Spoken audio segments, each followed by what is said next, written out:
Jagard, posée par Monsieur Marc Pénat. Oui, vous avez deviné, Madame le maire.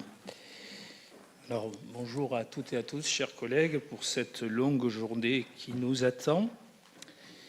Et donc, la première question sur, effectivement, la vente des immeubles Gaillot-Verdun. La fois dernière, en conseil municipal, nous avons interrogé sur votre politique en matière foncière. J'appellerais ça plutôt, la plupart du temps, une non-politique. Vous avez laissé le passage à gare être acheté par une foncière importante de la ville. Nous savons peu de choses sur ce projet. Les commerçants historiques ou les propriétaires divers de ce passage s'interrogent souvent. Il y a même maintenant, sur ce que l'on sait, des menaces sur la papeterie Michel qui, pour des tas de raisons, pourrait fermer un jour. Nous ne le souhaitons pas, mais ça pourrait arriver. Et il y a donc un grand, puisque le mot est à la mode depuis si longtemps, un grand remplacement en cours autour du passage à gare, comme on l'a vu parfois dans d'autres lieux de la ville. Or, ce qui ici m'amène à cette question, c'est que les immeubles qui sont à côté, Gaillot-Verdun, sont des immeubles de propriété communale. Et que vous avez décidé, il ne s'agit même plus d'une vente entre propriétaires privés, mais vous avez décidé, comme ailleurs, de vendre. Vous avez décidé de vendre, selon moi, dans quelque chose qui reste obscur. D'abord, il était annoncé que l'opération pourrait être bouclée d'ici fin juin. Il était annoncé une vente qui devait respecter la loi. On est dans un secteur sauvegardé, donc il faut, un peu comme dans le précédent peu glorieux du couvent des prêcheurs, il faut un cahier des charges, il faut des candidatures et la commission de session finira par se prononcer. Donc je voulais savoir où on en était sur ce sujet, parce qu'on peut penser que les propriétaires du passage à gare visent évidemment une cohérence, selon en tout cas leur logique, qui serait évidemment de devenir propriétaires de l'immeuble Gaillot-Verdun. Ils sont déjà propriétaires de la brasserie Le Verdun, où les gérants historiques de ceux-ci ont rendu tablier il y a quelques mois. Le nom est gardé, mais pour le reste, nous verrons. Donc, il y a une interrogation pour savoir si cette société foncière va s'étendre et à quelles conditions. Ça me semble un sujet important, je l'avais dit la fois dernière, d'abord parce que selon moi, le passage à gare appartient à tous les Aixois.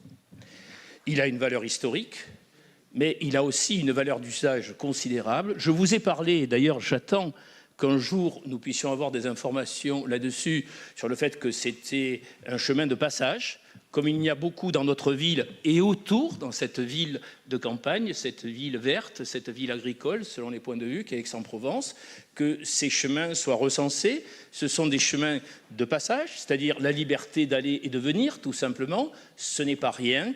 Et il est important qu'un jour, nous ayons vraiment, on m'a dit oui, ça sera fait, mais que nous ayons un recensement de ces chemins. Le passage à gare, c'est pas besoin de le recenser, puisque tous les Aixois ou non-Aixois, touristes et autres, y passent tous les jours depuis bien longtemps.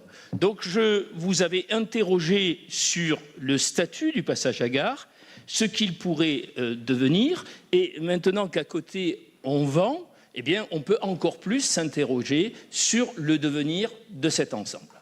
Mais je ne vais pas m'étendre sur la société foncière parce que, contrairement à ce qu'on croit, ce n'est pas en fait mon objet premier. Mon objet premier ici, en tant qu'élu, c'est de vous interroger, je le disais au tout début, sur votre politique. Or, je ne vois pas de politique à part vendre. Je rappelle d'ailleurs, et la Provence l'a bien fait, dans un article du 8 avril dernier sur ce sujet, que, en fait, la ville avait cédé à un moment donné à la SPLA, le pâté de maison pour le valoriser. Rien n'a été fait. Pourquoi et à quelles conditions? Rien n'a été fait. Alors j'en viens à mon objet final et à une question qui est plus large, je comprends bien que la ville n'ait pas forcément les moyens, quand on connaît l'état de l'immeuble et de tout ce qu'il y a autour, de restaurer seule ce patrimoine, mais elle ne peut pas s'en désintéresser. Et ce que je veux vous dire, c'est qu'il y a de nombreuses villes en France, d'ailleurs quelle que soit la couleur politique ou presque, où les choses se passent différemment. C'est-à-dire qu'il est établi, par exemple dans ce lieu, un diagnostic partagé entre tous les acteurs. Quels sont les acteurs? Les commerces qui vivent dans ce lieu et participent du rayonnement d'Aix-en-Provence, le CIQ de ce lieu, les associations, et il y en a de très actives dans ce lieu, surtout depuis la réfection des places comtales qui comptent, et puis effectivement les acteurs économiques, sans que pour moi ça soit un gros mot, c'est des sociétés foncières, certes, mais ce sont des acteurs économiques. Comment se fait-il, surtout que ces sociétés foncières, je crois, sont demandeuses, pour un certain nombre d'entre elles en tout cas, comment se fait-il qu'il n'y ait pas un diagnostic partagé sur ce que sera ce lieu, sur ce qu'il deviendra? Il est très stratégique dans cette ville. Je vous interrogerai sur le faubourg de la même manière. Il est essentiel. Ce n'est pas pareil d'avoir un hôtel au standing que d'avoir une galerie commerciale, par exemple. Ce n'est pas du tout le même projet, ce n'est pas du tout la même chose. Et il faudrait quand même que notre municipalité sache quelle est sa politique. Comment elle l'a définit? Un diagnostic partagé, c'est quand même la moindre des choses.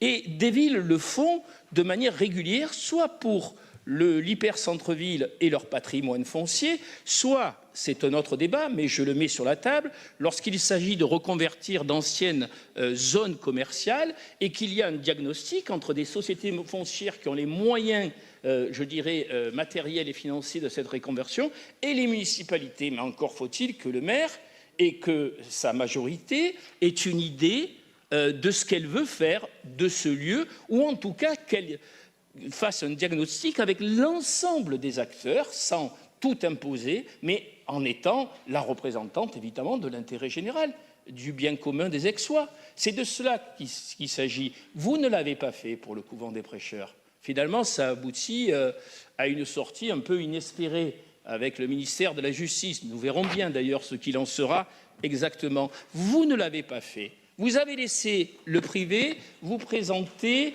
des projets et nous, finalement, nous, les représentants du conseil municipal, nous avons été inertes devant ce qui, je qualifie encore une fois, de non politique.